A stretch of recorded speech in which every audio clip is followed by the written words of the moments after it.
ओम शांति। आज है 25 दिसंबर 2024 और आज क्रिसमस डे है। सभी भाई बहनों को क्रिसमस की बहुत बहुत हार्दिक शुभकामनाएं, शुभ भावनाएं, बधाइयां। कहा जाता है बड़े दिनों की शुरुआत हो रही है। अब तक रातें लंबी थी और दिन छोटा था। अब आज से बड़े दिन आरंभ हो रहे हैं और रातें छोटी होती जाएंगी।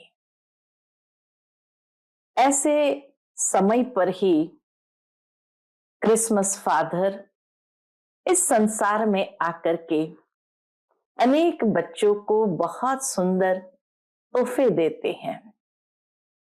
क्रिसमस फादर, जिसको सेंटा क्लॉज कहा, जो सफेद और लाल होते हैं। सफेद प्रतीक है ब्रह्मा बाबा का और लाल प्रतीक है शिव बाबा का।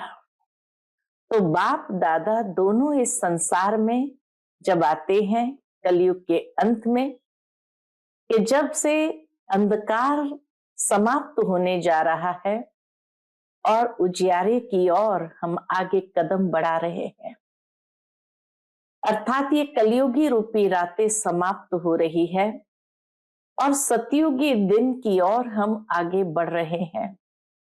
ऐसे समय पर परमात्मा बाप और ब्रह्मा बाबा, भाग्यशाली रथ या भाग्य विधाता, आकर के हम सब बच्चों को बहुत सुंदर श्रेष्ठ तोहफे देते हैं, अर्थात नई दुनिया का वर्षा देता है।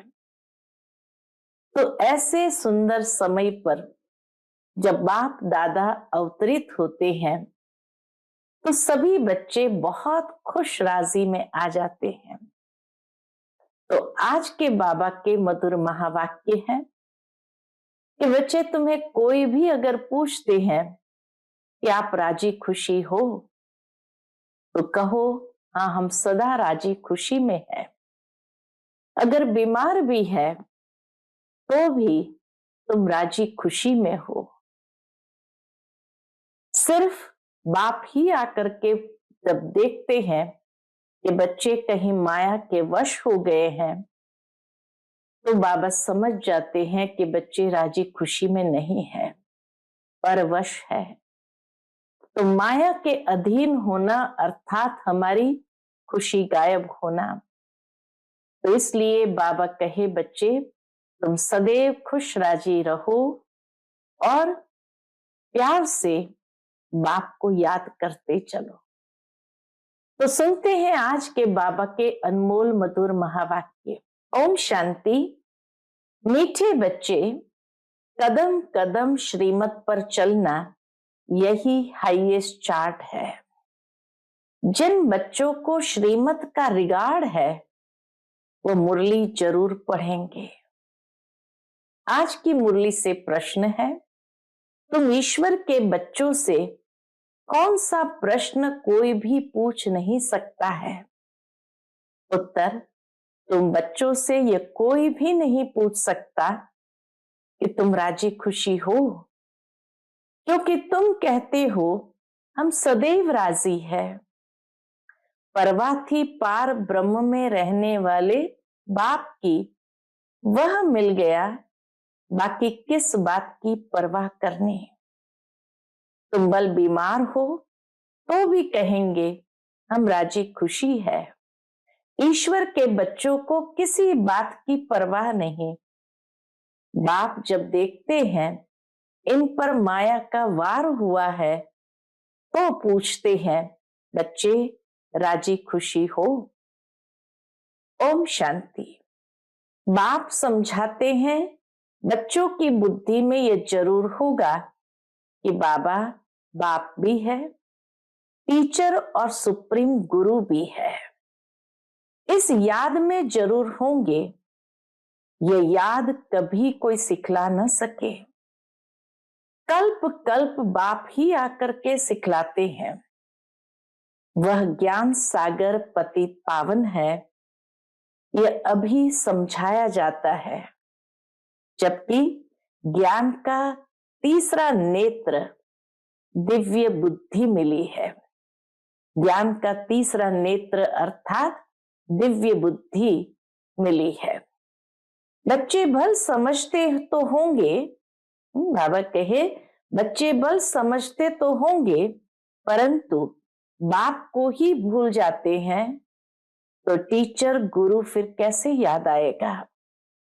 माया बहुत ही प्रबल है, जो बाप के तीनों रूपों को ही भुला देती है। कहते हैं हम हार खा गए। यूं तो कदम कदम में पदम है, परंतु हार खाने से पदम कैसे होंगे। देवताओं को ही पदम की निशानी देते हैं।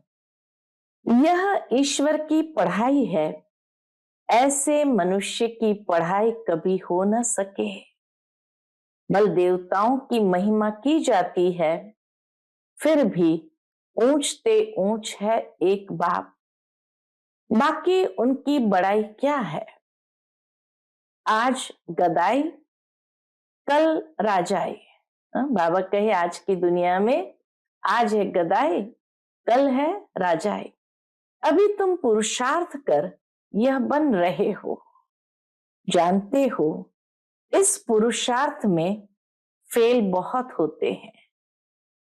बाबा कहे इस पुरुषार्थ में फेल बहुत होते हैं। ज्ञान तो बहुत सहज है, फिर भी इतने थोड़े पास होते हैं। क्यों। माया घड़ी घड़ी भुला देती है। बाप कहते हैं अपना चार्ट रखो, परंतु लिख नहीं पाते हैं। कहां तक बैठ लिखे। अगर लिखते भी है तो कभी अप कभी डाउन। हाईएस्ट चार्ट उन्हों का होता है जो कदम कदम श्रीमत पर चलते हैं। बाप तो समझेंगे इन विचारों को लज्जा आती होगी, नहीं तो श्रीमत अमल में लानी चाहिए। 1-2% मुश्किल लिखते हैं, श्रीमत का इतना रिगार्ड नहीं। चार्ट नहीं लिखते हैं तो बाबा कहे श्रीमत का इतना रिगार्ड नहीं। मुरली मिलती है तब भी नहीं पढ़ते हैं। उन्हों को दिल में लगता तो जरूर होगा।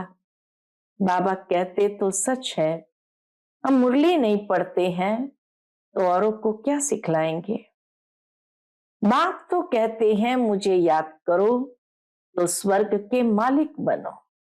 इसमें बाप भी आ गया, पढ़ाने वाला भी आ गया, सदगति दाता भी आ गया। मुझे याद करो तो स्वर्ग का मालिक बनो, तो इसमें बाप भी आ गया, पढ़ाने वाला भी आ गया और सदगति दाता भी आ गया।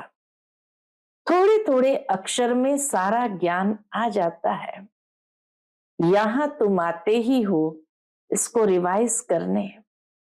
बल बाप भी यही समझाते हैं, क्योंकि तुम खुद कहते हो हम भूल जाते हैं, इसलिए यहां आते हैं रिवाइज करने। बल कोई करते भी है तो भी रिवाइज नहीं होता। तकदीर में नहीं है तो तदबीर भी क्या करे। तदबीर कराने वाला तो एक ही बाप है, इसमें कोई के पास खातरी भी नहीं हो सकती। उस पढ़ाई में तो एक्स्ट्रा पढ़ाने लिए टीचर को बुलाते हैं। यह तो तकदीर बनाने के लिए सबको एक रस पढ़ाते हैं। एक एक को अलग अलग कहां तक पढ़ाएंगे। कितने ढेर बच्चे हैं। उस पढ़ाई में कोई बड़े आदमी के बच्चे होते हैं, ऑफर करते हैं तो उनको एक्स्ट्रा भी पढ़ाते हैं। टीचर जानते हैं कि ये डल है, इसलिए पढ़ाकर उनको स्कॉलरशिप लायक बनाते हैं। ये टीचर ऐसा नहीं करते। बाबा कहे ये टीचर ऐसा नहीं करते। यह तो सभी को एक जैसा पढ़ाते हैं। दुनिया में तो ट्यूशन आदि भी रख लेते हैं और अलग से उनको पढ़ाते भी हैं। यहाँ ऐसा नहीं होता, यहाँ तो सभी को एक जैसा पढ़ाते हैं। एक्स्ट्रा पुरुषार्थ माना टीचर कुछ कृपा करते हैं, बल ऐसे तो पैसे भी लेते हैं। खास टाइम दे पढ़ाते हैं जिससे वह जास्ती पढ़कर होशियार होते हैं। यह बाप तो सबको एक ही महामंत्र देते हैं, कौन सा? मन मना भव। बस बाप ही एक पतित पावन है, उनकी ही याद से हम पावन बनेंगे। वह तुम बच्चों के हाथ में है, जितना याद करेंगे उतना पावन बनेंगे। सारा मदार हर एक के पुरुषार्थ पर है। वह तो तीर्थों पर यात्राएं करने जाते हैं, एक दो को देखकर भी जाते हैं। एक दूसरे को देखा, अरे ये भी जा रहे हैं, ये भी जा रहे हैं, तो चल पड़ते हैं। तुम बच्चों ने भी बहुत यात्राएं की है, फिर क्या हुआ? नीचे ही गिरते आए हो। यात्रा किस लिए है? इससे क्या मिलेगा? कुछ भी पता नहीं था। अभी तुम्हारी है याद की यात्रा। अक्षर ही एक है, कौन सा? मन मना भव। यह यात्रा तुम्हारी अनादि है। वह भी कहते हैं हम यह यात्रा अनादि काल से करते आए हैं। अभी तुम ज्ञान सहित कहते हो कि हम कल्प कल्प यह यात्रा करते हैं। यह यात्रा खुद बाप आकर सिखलाते हैं। उन यात्राओं में कितने धक्के खाते हैं, कितना शोर होता है। यह यात्रा है डेड साइलेंस की। एक बाप को ही याद करना है, इससे ही पावन बनना है। तुम्हें बाप ने यह सच्ची सच्ची रूहानी यात्रा सिखलाई है। वह यात्राएं तो तुम जन्म जन्मांतर करते ही रहे, फिर भी गाते हैं चारों तरफ लगाए फेरे, फिर भी हरदम दूर रहे। भगवान से तो दूर ही रहे। यात्रा से आकर फिर विकारों में गिरते हैं तो क्या फायदा? अभी तुम बच्चे जानते हो यह है पुरुषोत्तम संगम युग, जबकि बाप आए हैं। एक दिन सभी जान जाएंगे कि बाप आया हुआ है। भगवान आखिर मिलेगा कैसे, ये तो कोई भी नहीं जानते। कोई तो समझते हैं कुत्ते बिल्ली में मिलेगा। क्या इन सब में भगवान मिलेगा? कितना झूठ है। कुत्ते बिल्ली आदि सब में क्या भगवान मिलेगा? कितना झूठ है। झूठ ही खाना, झूठ ही पीना, झूठ ही रात बिताना, इसलिए यह है ही झूठ खंड। सच खंड स्वर्ग को कहा जाता है। भारत ही स्वर्ग था। स्वर्ग में सब भारतवासी थे। आज वही भारतवासी नरक में है। यह तो तुम मीठे मीठे बच्चे जानते हो। हम बाप से श्रीमत लेकर भारत को फिर से स्वर्ग बना रहे हैं। उस समय भारत में और कोई होता ही नहीं, सारा विश्व पवित्र बन जाता है। अभी तो कितने ढेर के ढेर धर्म है। बाप सारे झाड़ की नॉलेज सुनाते हैं, तुम्हें फिर से स्मृति दिलाते हैं। तुम 100 देवता थे, फिर वैश्य शूद्र बने, अभी तुम ब्राह्मण बने हो। यह अक्षर कभी कोई सन्यासी उदासी विद्वान द्वारा सुने हैं? बाबा कहे पांचों युगों में, सतयुग, त्रेता, द्वापर, कलयुग और संगम युग, पांचों युगों में कैसे हम चक्कर लगाते हैं और अभी कैसे संगम युग में श्रेष्ठ पुरुषोत्तम ब्राह्मण बने हैं। तो बाबा कहे ये अक्षर कभी कोई सन्यासी उदासी विद्वान द्वारा सुने हैं? ये हम सो का अर्थ बाप कितना सहज करके सुनाते हैं। हम सो माना मैं आत्मा, हम आत्मा ऐसे ऐसे चक्कर लगाते हैं। वह तो कह देते हम आत्मा सो परमात्मा, परमात्मा सो हम आत्मा। एक भी नहीं जिसको हम सो का अर्थ का पता हो। बाप कहते हैं ये जो हम सो का मंत्र है सदा बुद्धि में याद रहना चाहिए, नहीं तो चक्रवर्ती राजा कैसे बनेंगे। वह तो 84 का अर्थ भी नहीं समझते हैं। भारत का ही उत्थान और पतन गाया हुआ है। सतो प्रधान सतो रजो तमो, सूर्यवंशी चंद्रवंशी। बाबा कहे ऐसे सारा चक्र चलता है। अभी तुम बच्चों को सब कुछ मालूम पड़ गया है। एक बाप बीज रूप को ही ज्ञान का सागर कहा जाता है। वह इस सृष्टि चक्र में नहीं आते हैं। ऐसे नहीं कि हम आत्मा सो परमात्मा बन जाते हैं, नहीं।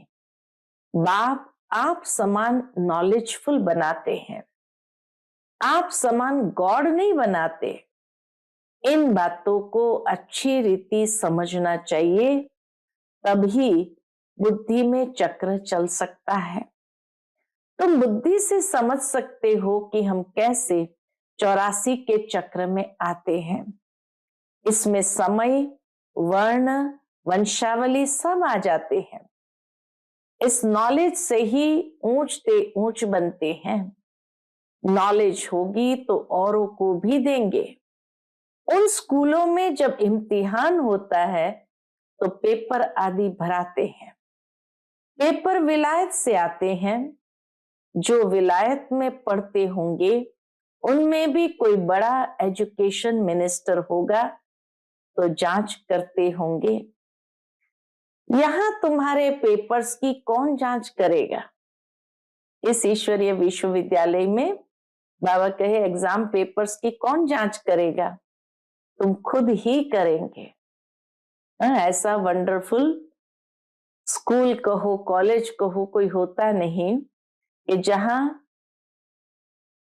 पेपर पहले से आउट हो जाता है और आउट होने के बाद अगर हम एग्जाम देते हैं, पास हुए या फेल हुए उसकी जांच भी हम खुद करते हैं, रिजल्ट भी हम खुद ही देते हैं। तो बाबा कहे ऐसा कोई स्कूल कॉलेज यूनिवर्सिटी नहीं होता। पेपर्स की जांच कौन करेगा, तुम खुद ही करेंगे। खुद जो चाहिए सो बनो। पढ़कर जो पद बाप से चाहो वह ले लो। जितना बाप को याद करेंगे, दूसरों की सर्विस करेंगे, उतना ही फल मिलेगा। उन्हें सर्विस करने की फिक्र रहेगी कि राजधानी स्थापन हो रही है तो प्रजा भी तो चाहिए ना। वहां वजीर आदि की दरकार नहीं रहती। यहां तो जब अकल कम होता है तब वजीर की दरकार होती है। यहाँ बाप के पास भी राय लेने आते हैं। बाबा पैसे हैं क्या करे, धंधा कैसे करे। बाप कहते ये दुनिया के धंधे आदि की बात यहाँ नहीं लाओ। हाँ कोई दिल शिकस्त हो जाए तो थोड़ा बहुत आथत देने के लिए बता देते हैं, लेकिन यह मेरा कोई धंधा नहीं है। मेरा धंधा है तुम्हें पतित से पावन बनाकर विश्व का मालिक बनाने का। तुमको बाप से श्रीमत सदा लेते रहना है। अभी तो सभी की है आसुरी मत, वहां तो सुखधाम है। वहां कभी ऐसे नहीं पूछेंगे कि राजी खुशी हो, तबीयत ठीक है। ये अक्षर यहाँ ही पूछा जाता है, वहां ये अक्षर होता ही नहीं है।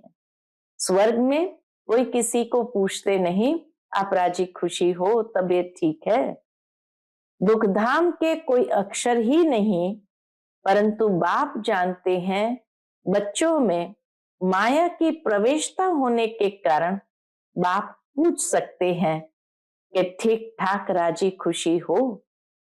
मनुष्य यहाँ के अक्षर को तो समझ न सके, कोई मनुष्य पूछे तो कह सकते हो कि हम ईश्वर के बच्चे हैं, हमसे क्या खुश खैराफत पूछते हो। बाबा कहे कोई मनुष्य पूछे तो उन्हें कह सकते हो कि हम ईश्वर के बच्चे हैं, हमसे क्या खुश खैराफत पूछते हो। परवाह थी पार ब्रह्म में रहने वाले बाप की, अब वह मिल गया, अब क्या परवाह। यह हमेशा याद रहना चाहिए, हम किसके बच्चे हैं। यह भी बुद्धि में ज्ञान है। जब हम पावन बन जाएंगे फिर लड़ाई शुरू होगी। तुमसे पूछेंगे जरूर, तुम कहेंगे हम तो सदैव राजी है, बीमार भी हो तो भी राजी हो, बाबा की याद में हो तो स्वर्ग से भी यहाँ जास्ती राजी हो, जबकि स्वर्ग की बादशाही देने वाला बाप मिला है। हमको कितना लायक बनाते हैं, फिर हमको क्या परवाह है। ईश्वर के बच्चों को किस चीज की परवाह, वहां देवताओं को भी परवाह नहीं। देवताओं के ऊपर है ईश्वर, तो ईश्वर के बच्चों को क्या परवाह हो सकती है। बाबा हमको पढ़ा रहे हैं, बाबा हमारा टीचर सतगुरु है, बाबा हमारे ऊपर ताज रखते हैं, इसको इंग्लिश में कहते हैं क्राउन प्रिंस। बाप का ताज बच्चा पहनेगा। तुम समझ सकते हो सतयुग में सुख ही सुख है, प्रैक्टिकल में वह सुख तब पाएंगे जब वहां जाएंगे। वह तो तुम ही जानो सतयुग में क्या होगा। यह शरीर छोड़ हम कहां जाएंगे। अभी तुमको प्रैक्टिकल में बाप पढ़ा रहे हैं। तुम जानते हो सच सच हम स्वर्ग में जाते हैं। वह जो कहते हैं फलाना स्वर्ग में गया, परंतु उन्हें पता नहीं स्वर्ग और नरक किसको कहा जाता है। कल्प की आयु ही लाखों वर्ष लिख दी है। जन्म जन्मांतर यह ज्ञान सुनते सुनते गिरते आए। अभी तुम्हारी बुद्धि में है कि हम कहां से कहां आकर गिरे हैं। सतयुग से गिरते ही आए हैं। अभी हम इस पुरुषोत्तम संगम युग पर पहुंचे हैं। कल्प कल्प बाप आते हैं पढ़ाने। बाप के पास तुम रहते हो ना, यही हमारा सच्चा सच्चा सतगुरु है, जो मुक्ति जीवन मुक्ति का रास्ता बताते हैं। जैसे यह बाबा भी सीखते हैं, ऐसे इनको देख तुम बच्चे भी सीखते हो। कदम कदम पर सावधानी रखनी होती है। मनसा वाचा कर्मणा, बहुत शुद्ध रहना है। अंदर कोई भी गंदगी नहीं होनी चाहिए। बाप को घड़ी घड़ी बच्चे भूल जाते हैं। बाप को भूलने से बाप की शिक्षा भी भूल जाते हैं। बाबा को भूले तो नेचुरल है, बाबा की शिक्षाएं भी भूल जाते हैं। हम स्टूडेंट हैं, यह भी भूल जाते हैं। है बहुत सहज, बाप की याद में ही करामात है। ऐसी करामात और कोई भी बाप सिखला न सके। इस करामात से ही तमो प्रधान से सतो प्रधान बनते हैं। तुम बच्चे जानते हो, शिव बाबा ने ब्रह्मा द्वारा आदि सनातन देवी देवता धर्म की स्थापना की है। जो धर्म सतयुग और त्रेता आधा कल्प चलता है, फिर दूसरे धर्म वाले बाद में वृद्धि को पाते हैं। जैसे क्राइस्ट आया, पहले तो बहुत थोड़े थे, जब बहुत हो जाए तब राजाई कर सके। क्रिश्चियन धर्म अभी तक है, वृद्धि होती रहती है। वे जानते हैं कि क्राइस्ट द्वारा हम क्रिश्चियन बने हैं। आज से 2000 वर्ष पहले क्राइस्ट आया था। अब वृद्धि हो रही है। क्रिश्चियन कहेंगे हम क्राइस्ट के हैं। पहले एक क्राइस्ट आया, फिर उनका धर्म स्थापन होता है। वृद्धि होती जाती है, 1 से 2, 2 से 4, फिर ऐसे वृद्धि होती जाती है। अभी देखो क्रिश्चियन का झाड़ कितना हो गया, बहुत बड़ा झाड़ हो गया है।